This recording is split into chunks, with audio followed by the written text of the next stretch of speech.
मित्रांनो, सोशल मीडियावर लाखो लोकांना आपल्या रील्समधून हसवणारी आणि अल्पावधीतच लोकप्रिय झालेली रील स्टार रोहिणी पाराध्य हिच्या मृत्यूच्या प्रकरणानं संपूर्ण महाराष्ट्राला हादरवून सोडले. सुरुवातीला हे प्रकरण एका दुःखद आत्महत्येपुरतं मर्यादित असल्याचं वाटत होतं, पण दिवस पुढे सरकत गेले आणि या प्रकरणानं एकामागून एक अशी अनेक वळणं घ्यायला सुरुवात केली की आता प्रत्येक जण एकच प्रश्न विचारताना दिसतोय. नेमकं सत्य काय आहे? या घटनेमागे फक्त वैयक्तिक नैराश्य होतं की आणखी काही कारणं होती? आणि सर्वात महत्त्वाचं म्हणजे या संपूर्ण प्रकरणात कोणाचं म्हणणं खरंय? आजच्या या विशेष रिपोर्टमध्ये आपण या प्रकरणाची सुरुवातीपासून आत्तापर्यंतची संपूर्ण माहिती जाणून घेणार आहोत. त्यामुळे हा व्हिडिओ शेवटपर्यंत नक्की पहा, कारण पुढे जे समोर आलं ते अनेकांसाठी धक्कादायक ठरलंय. माहितीप्रमाणे 26 मे रोजी सोलापूर जिल्ह्यातील मंगळवेढा येथील एका हॉटेलच्या किचनमध्ये रोहिणीचा मृतदेह आढळून आला. या घटनेनंतर तिच्या चाहत्यांमध्ये शोककळा पसरली. सोशल मीडियावर तिचे लाखो फॉलोअर्स होते. तिच्या विनोदी रील्स, साधा स्वभाव आणि हसतमुख व्यक्तिमत्वामुळे अनेकांनी तिला भरभरून प्रेम दिलं होतं. त्यामुळे तिच्या निधनाची बातमी समोर येताच अनेकांना विश्वासच बसत नव्हता. सुरुवातीला या प्रकरणामागचं कारण स्पष्ट नव्हतं. पोलिसांनी तपास सुरू केला आणि आवश्यक पुरावे गोळा करण्याचं काम सुरू झालं. मात्र या घटनेनंतर जवळपास 25 दिवस उलटल्यानंतर या प्रकरणाला मोठं वळण मिळालं. रोहिणीच्या वडिलांनी पोलिसांकडे तक्रार दाखल केली. या तक्रारीमध्ये त्यांनी काही गंभीर आरोप केले. त्यांच्या म्हणण्यानुसार रोहिणीला घरगुती कारणांमुळे मानसिक आणि शारीरिक त्रास सहन करावा लागत होता. तसेच तिच्या इच्छेविरुद्ध तिला हॉटेलमध्ये काम करण्यासाठी दबाव टाकला जात होता, असाही आरोप करण्यात आला. या तक्रारीनंतर पोलिसांनी कायदेशीर प्रक्रिया सुरू करत संबंधित व्यक्तीविरोधात गुन्हा दाखल केला. यानंतर संपूर्ण प्रकरण पुन्हा चर्चेत आलं. सोशल मीडियावर वेगवेगळ्या प्रकारच्या चर्चा सुरू झाल्या. काही लोकांनी तक्रारीवर विश्वास व्यक्त केला, तर काहींनी तपास पूर्ण होण्याची वाट पाहण्याचं आवाहन केलं. याच दरम्यान पोलिसांनी या प्रकरणाशी संबंधित अनेक तांत्रिक बाबींची तपासणी सुरू ठेवली. त्यामध्ये कॉल डिटेल रेकॉर्ड म्हणजेच CDRचाही समावेश होता. प्राथमिक माहितीनुसार सुरुवातीच्या CDR तपासात पोलिसांच्या हाती कोणतीही ठोस संशयास्पद बाब आढळून आली नसल्याचं वृत्त समोर आलं. मात्र याचा अर्थ तपास संपला असा अजिबात होत नाही, कारण अशा संवेदनशील प्रकरणांमध्ये प्रत्येक पुराव्याची सखोल पडताळणी केली जाते आणि अंतिम निष्कर्ष तपास पूर्ण झाल्यानंतरच स्पष्ट होतो. त्यामुळे या प्रकरणाकडे पाहताना अफवांवर विश्वास ठेवण्याऐवजी अधिकृत माहितीचीच वाट पाहणं महत्त्वाचं ठरतं. पण या संपूर्ण घडामोडींमध्ये आणखीन एक घटना घडली आणि त्यामुळे पुन्हा एकदा सोशल मीडियावर चर्चांना उधाण आलं. नेमकं काय होतं ते आपण पुढच्या भागात सविस्तर जाणून घेणार आहोत. मित्रांनो, रोहिणीच्या मृत्यू प्रकरणाचा तपास सुरू असतानाच आणखीन एक घडामोड समोर आली आणि त्यामुळे या प्रकरणाची चर्चा पुन्हा एकदा जोरात सुरू झाली. गुन्हा दाखल झाल्यानंतर रोहिणीचे पती निलेश पाराध्य यांनी त्यांच्या अधिकृत सोशल मीडिया अकाउंटवर एक भावनिक पोस्ट शेअर केली. या पोस्टमुळे अनेकांच्या प्रतिक्रिया उमटल्या. काहींनी त्यांच्या भावनांशी सहानुभूती व्यक्त केली, तर काहींनी तपास पूर्ण होईपर्यंत कोणताही निष्कर्ष काढू नये अशी भूमिका घेतली. निलेश यांनी आपल्या पोस्टमध्ये रोहिणीवरील प्रेमाचा उल्लेख करत आयुष्यातील प्रत्येक महत्त्वाच्या निर्णयामध्ये तिचा सहभाग होता असं म्हटलं.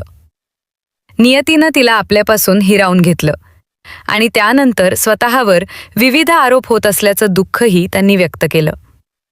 त्यांनी असंही नमूद केलं की सत्य कायम लपून राहत नाही आणि एक दिवस संपूर्ण सत्य सर्वांसमोर येईल असा त्यांचा विश्वास आहे. या पोस्टमध्ये त्यांनी रोहिणीच्या आठवणींनाही उजाळा दिला आणि तिच्या आठवणींच्या बळावर आपण पुढचा संघर्ष करू असं लिहिलं. ही पोस्ट सोशल मीडियावर मोठ्या प्रमाणात व्हायरल झाली. काहींनी ती भावनिक असल्याचं म्हटलं, तर काहींनी ती त्यांच्या बाजूचं स्पष्टीकरण असल्याचं सांगितलं. मात्र सोशल मीडियावरील कोणतीही पोस्ट ही तपासाचा अंतिम पुरावा ठरत नाही, हे लक्षात घेणं तितकंच महत्त्वाचं आहे. दुसरीकडे रोहिणीच्या कुटुंबानं केलेले आरोपही गंभीर स्वरूपाचे आहेत. त्यामुळे या प्रकरणातील प्रत्येक मुद्द्याची पोलिसांकडून तपासणी सुरू आहे. अशावेळी सोशल मीडियावर अनेक अफवा, अंदाज आणि वेगवेगळे दावे फिरताना दिसतात. काही जण स्वतःचे निष्कर्ष काढतात, तर काही जण अपूर्ण माहितीतून वेगवेगळे तर्क लावतात. पण वास्तव हे आहे की तपास पूर्ण होण्यापूर्वी कोणालाही दोषी किंवा निर्दोष ठरवणं योग्य ठरत नाही.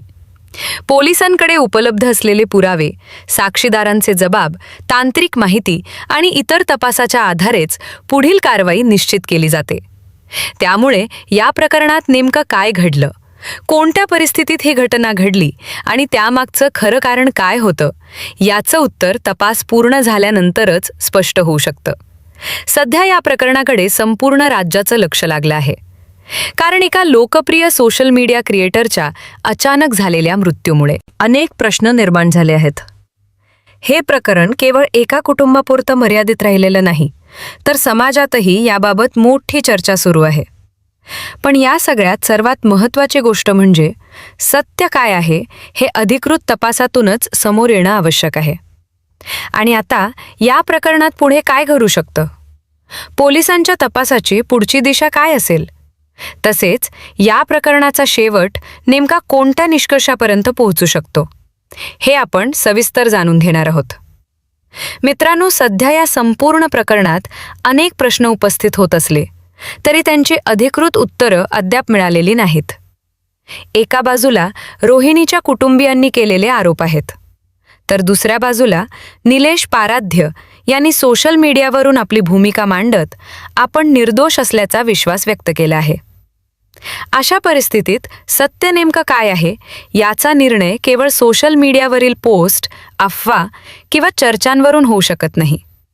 त्यासाठी पोलिसांचा तपास, उपलब्ध पुरावे, तांत्रिक विश्लेषण, साक्षीदारांचे जबाब आणि न्यायालयीन प्रक्रिया महत्त्वाची ठरणार आहे. तपास जसजसा पुढे सरकेल तसतशी नवी माहिती समोर येऊ शकते. त्यामुळे कोणताही निष्कर्ष घाईनं काढणं योग्य ठरणार नाही. या प्रकरणामुळे आणखी एक महत्त्वाचा मुद्दा समोर आला आहे. तो म्हणजे सोशल मीडियावर लोकप्रिय असलेली व्यक्ती प्रत्यक्ष आयुष्यात कोणत्या परिस्थितीतून जात आहे हे बाहेरच्या जगाला अनेकदा माहीतही नसतं. कॅमेरासमोर हसणारा चेहरा आणि पडद्यामागचं आयुष्य यामध्ये मोठा फरक असू शकतो. त्यामुळे कोणत्याही व्यक्तीबद्दल अपूर्ण माहितीच्या आधारे मत तयार करणं किंवा सोशल मीडियावर व्हायरल होणाऱ्या प्रत्येक दाव्यावर विश्वास ठेवणं धोकादायक ठरू शकतं. अनेकदा तपास पूर्ण होण्यापूर्वीच विविध प्रकारच्या पोस्ट, व्हिडिओ आणि दावे व्हायरल होतात, पण नंतर अधिकृत तपासातून वेगळीच माहिती समोर येते. म्हणूनच जबाबदार नागरिक म्हणून आपण अधिकृत माहितीलाच महत्त्व दिलं पाहिजे. रोहिणीच्या मृत्यूमागचं खरं कारण काय होतं, तिच्या कुटुंबानं केलेल्या आरोपांमध्ये किती तथ्य आहे, निलेश यांनी केलेल्या दाव्यांची सत्यता किती आहे आणि या प्रकरणात पुढे कोणते पुरावे समोर येणार आहेत याची उत्तरं तपास पूर्ण झाल्यानंतरच स्पष्ट होतील. सध्या पोलिसांकडून आवश्यक त्या सर्व बाजूंची चौकशी सुरू असल्याचं सांगितलं जात आहे. त्यामुळे पुढील काही दिवस या प्रकरणासाठी अत्यंत महत्त्वाचे ठरू शकतात.